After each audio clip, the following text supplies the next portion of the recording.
नीलगिर आज अपराह्न 4:30 घटिका समय स्थानीय पंचायत समिति कक्ष में पवित्र रथयात्रा को नहीं श्रृंखलित सुचारू रूपे संपन्न करने बालेश्वर जिलापाल तथा दंड अधिकारी श्रीजुक्त सूर्यवंशी मयूर विकास अध्यक्षतार द्वितीय तथा चूड़ांत प्रस्तुति बैठक अनुष्ठित हो जाइछि।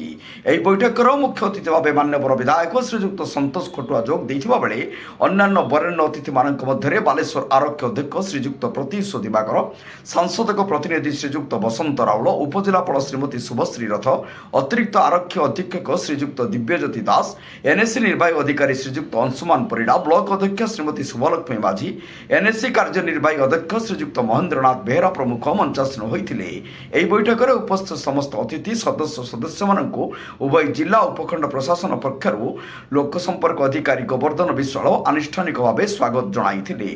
परे परे पवित्र घोषयात्रा को शांति श्रृंखला सुचारू रूपे संपन्न करने अध्यक्ष श्रीमती रथ उपस्थित सदस्य मानक सहयोग कामना करथिले।